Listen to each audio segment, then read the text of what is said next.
কেন্দ্রে বিজেপি সরকারের আয়ু আর খুব বেশি দিন মনে হয় নেই। কেন বলছি এই কথা? আজকের বিজেপিদের যারা ভোট দিয়েছিল তারা কিন্তু আস্তে আস্তে বিজেপি থেকে মুখ ফিরিয়ে নিচ্ছে। হাওয়ায় কথা বলছি না, প্রথমে একটা ভিডিও দেখাচ্ছি, ভিডিওটি দেখুন।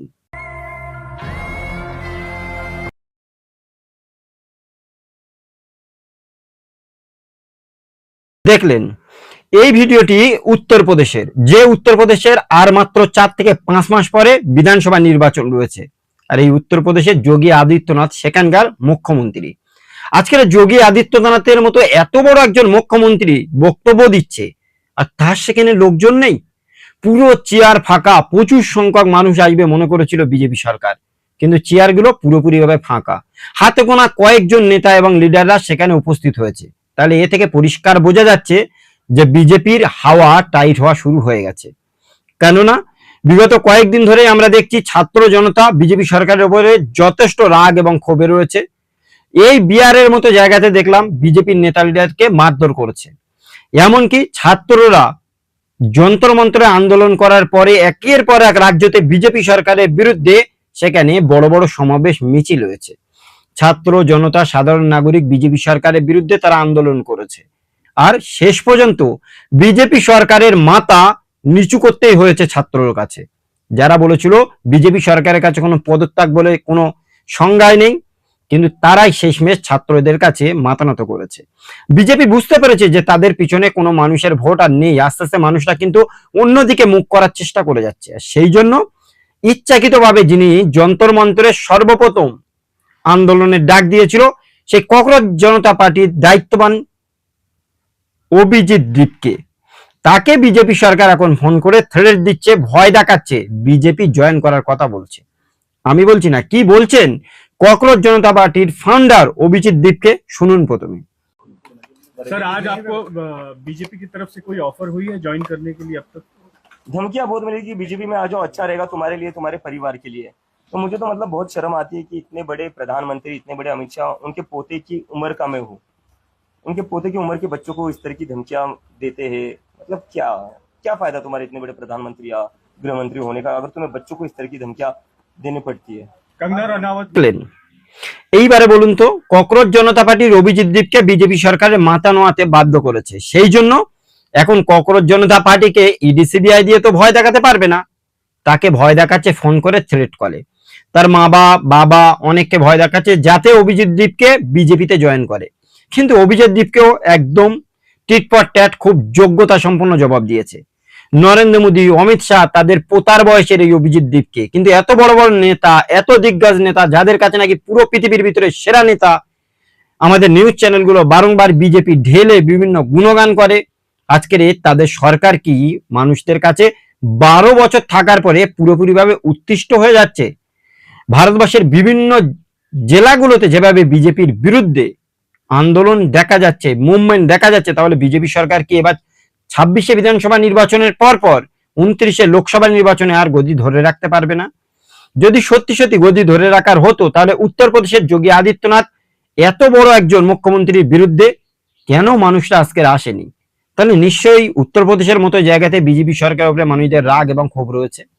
সেই সাথে বিজেপি সরকারের এই যে টালমাটাল মানুষের কাছে জনপ্রিয়তা পাওয়ার জন্য আবার নরেন্দ্র মোদী ককরোচ জনতা পার্টির অভিজিৎ দীপকে এখন ইনভাইট করছে, ফোনে থ্রেট দিচ্ছে। তাহলে বুঝতে হবে যে নরেন্দ্র মোদী থেকে শুরু করে বিজেপির একের পর এক নেতা লিডার, তাদের ক্রেজ শেষ। পশ্চিমবাংলার মানুষ, ভারতবর্ষের মানুষ তারা এখন বুঝতে পেরেছে বিজেপি সরকার কেবলমাত্র তাদেরকে ভাঁওতা দিয়েছে। বছরে 2 কোটি চাকরি দেবে বলে দিতে পারিনি, প্রত্যেকের অ্যাকাউন্টে 15 লক্ষ টাকা দেবে বলে সেও দিতে পারিনি। নরেন্দ্র মোদী বলেছিল 23শে বুলেট ট্রেন দেবে, সেও দিতে পারিনি। উপরন্তে এলআইসি থেকে শুরু করে নিয়ে প্রাইভেট জেট, এমনকি রেলগুলো একের পর এক আদানি আম্বানিদের কাছে বিক্রি করে দিয়েছে। প্রচুর সংখ্যক মানুষ বিজেপি সরকারের উপরে রাগ এবং ক্ষোভে রয়েছে। সেই জন্য দীর্ঘ 12 বছর পরে বিজেপি সরকার থেকে মুখ ফিরিয়ে নিয়ে একের পর এক নেতা লিডার, সেই সাথে সাধারণ মানুষরা বিজেপি থেকে রিজাইনও দেওয়ার জায়গায় চলে আসছে। আর এখন বিজেপি তারা বিভিন্ন রাজনৈতিক দলগুলোর নেতাগুলোকে ইডি সিবিআই দিয়ে ভয় দেখাচ্ছে, যাতে তারা এই ভয় করে আস্তে আস্তে বিজেপির রাজনৈতিক দলে এসে জয়েন করে। আমরা দেখেছি বিগত দিন যারা করাপশন, যাদের জন্য ইডি সিবিআই এসেছে, তাদেরকে ভয় দেখানোর পর সেই নেতারা যখনই বিজেপির ভিতরে গেছে ওয়াশিং মেশিনের মতো, তাদের পুরোপুরিভাবে সমস্ত পাপ মাফ হয়ে যাচ্ছে। এটাই তো দেখছি। কেন বলছি এই কথা? প্রথমে একটা ভিডিও দেখাচ্ছি, ভিডিওটি একটুখানি দেখুন।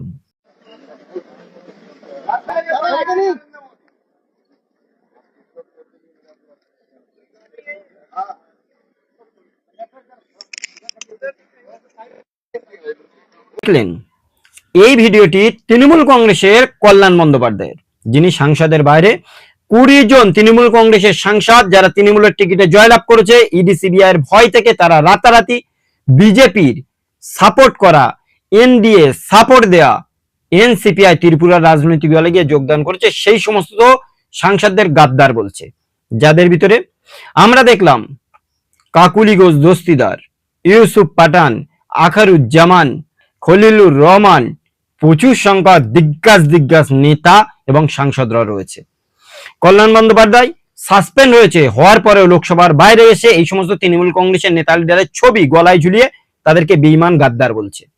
একটা জিনিস বুঝতে হবে, বিজেপি যখনই গাড্ডায় পড়ে তখন অন্যান্য রাজনৈতিক দল থেকে কখনো ঘোড়া কেনা বেচার মতো করে টাকা দিয়ে এমএলএ এমপি কেনে, আবার কখনো সাংসদদেরকে ইডি সিবিআই দিয়ে ভয় দেখিয়ে দলে টেনে নেয়। তা যদি না হয়, আজকের বলুন না, পশ্চিমবাংলায় তৃণমূল কংগ্রেস হেরে গেছে, 26শে বিধানসভা নির্বাচনে বিজেপি এসেছে, আসার পরে আমরা দেখেছি মমতার দিকে যে সমস্ত নেতারা রয়েছে, সে হতে পারে ফিরাদ হাকিম, সেই সাথে মদন মিত্র, চন্দ্রিমা ভট্টাচার্য, রাতারাতি ইডি সিবিআই এর ভয় থেকে তারা পুরোপুরিভাবে ঋতব্রতর দলে চলে গেছে। আর ঋতব্রত এখন ভালো তৃণমূল, সেই জন্য তারা বিজেপির বি টিম, আর তাদেরকে কোনো ধরনের কেস কামারি কিছুই নেই। বিগত দিন দেখেছিলাম 2021-এ তৃণমূল কংগ্রেসের একের পর এক নেতা লিডারদের কাছে ইডি এসেছিল, ভয় থেকে, সারদা নরদার টাকা থেকে অনেকে বিজেপিতে গেছে, তারা এখন ওয়াশিং মেশিনে ফ্রেশ হয়ে গিয়ে বড় বড় নেতা হয়ে গেছে। এটাই তো চলছে ভারতবর্ষের বর্তমান সিচুয়েশন। গত কয়েকদিন আগে বিজেপি সরকারের উপরে যথেষ্ট রাগ এবং ক্ষোভ করে ভারতবর্ষের বিভিন্ন ছাত্র জনতা আমরা দেখেছিলাম যন্তর মন্তরে আন্দোলন করেছে, অনশন করেছে, পুলিশ প্রশাসনের কাছে মারও খেয়েছে। তারপরে তারা 24শে জুলাই যখন একটা বড় আন্দোলনের ডাক দিয়েছিল, ভারতবর্ষের সমস্ত রাজ্যে প্রায় 800-র মতো জেলাতে আমরা দেখলাম আন্দোলন ছড়িয়ে গেছিল। প্রথমে দিল্লিতে শুরু হয়েছিল, তারপরে মুম্বাই, বিহার, কলকাতা, আসাম, ত্রিপুরা, নাগাল্যান্ড, মণিপুর, মিজোরাম, এমনকি নরেন্দ্র মোদী যেখান থেকে জিতেছে বেনারসি, গুজরাট, বিভিন্ন জায়গাতে। ভাবলে হাসি পাই যে বিজেপির উপরে এত শতাংশ মানুষের রাগ এবং ক্ষোভ কেন হচ্ছে।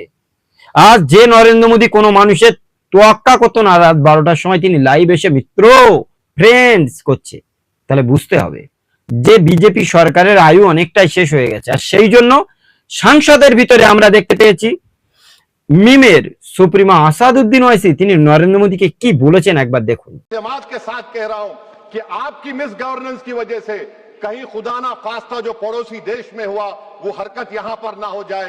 দেখলেন, নরেন্দ্র মোদীকে আসাদুদ্দিন ওয়াইসি এখন থেকে সাবধানবাণী করছে যে পড়োশি মুল্ক মানে বাংলাদেশের কথাই বলছে, হয়তো নেপালের কথা বলছে, কিংবা শ্রীলঙ্কার কথা বলছে।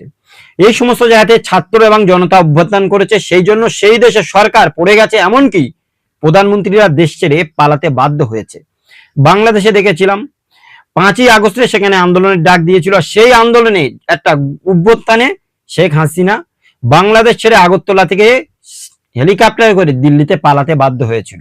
As it is same situation যাতে নরেন্দ্র মোদীর না হয়, সেই জন্য ছাত্রদের সঙ্গে, ভারতবর্ষের বিভিন্ন মানুষদের সঙ্গে ভালো ব্যবহার করার ডাক দিয়েছে মিম সুপ্রিমো আসাদুদ্দিন ওয়াইসি। তাহলে ভাবতে হবে, নরেন্দ্র মোদী যদি সত্যি সত্যি এই সময় কেনা বেচা করে এমএলএ এমপি, তাও কি বাঁচতে পারবে? উত্তরপ্রদেশের মতো জায়গাতে যেখানে দিনের পর দিন ধর্মের ভিত্তিতে বিভাজন করে এই যোগী আদিত্যনাথ জয়লাভ করে আসছে, বিশেষ করে বাবরি মসজিদ ভেঙে সেখানে রাম মন্দির করেছে, সাম্বালের মতো জায়গাতে মসজিদটাকে মন্দিরে রূপান্তরিত করার কথা বলেছে, জ্ঞানবাপী মসজিদ সেটাওকে মন্দিরের দাবি করেছে।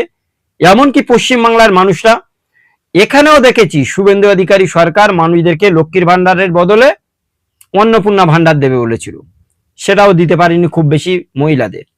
প্রচুর সংখ্যক মহিলারা রাগ এবং ক্ষোভে রয়েছে। এখন তাদের কাছে ধরিয়ে দেওয়া হচ্ছে আদিনা মসজিদ নয়, এটা আদিনা মন্দির, তোমাদের আমরা মন্দির করে দেব। যখনই মানুষরা বিজেপির কাছে গিয়ে প্রশ্ন করে, বিজেপির সাথে সাথে মন্দির আর মসজিদের এই খেলাটা তৈরি করে দেয়। কিন্তু এবারে কি বিজেপি বাঁচতে পারবে? কেন্দ্রে 29শে লোকসভা নির্বাচনের আগে এবারে উত্তরপ্রদেশে কিন্তু নির্বাচন রয়েছে। নরেন্দ্র মোদী, অমিত শাহ, তারা কি তাদের গদিটাকে ধরে রাখতে পারবে? কারণ উত্তরপ্রদেশে যোগী আদিত্যনাথের মিটিংয়ে যেহেতু লোক হয়নি, তাহলে বিজেপির অবস্থা খুব খারাপ। আজকের ককরোচ জনতা পার্টি তার প্রোভাইডারকে যেহেতু আমন্ত্রণ জানানো হচ্ছে বিজেপিতে আসার জন্য, সে আসতে চাইছে না, সেও বুঝতে পেরেছে তরি ডুবতে চলেছে, সুতরাং সেই তরিতে ওটা ঠিক নয়।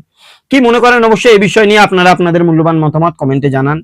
আজকের ভিডিওটি এই পর্যন্ত, দেখাবো অন্য কোনো দিন অন্য কোনো টপিকে। সকলে ভালো থাকুন, সুস্থ থাকুন, থ্যাংক ইউ।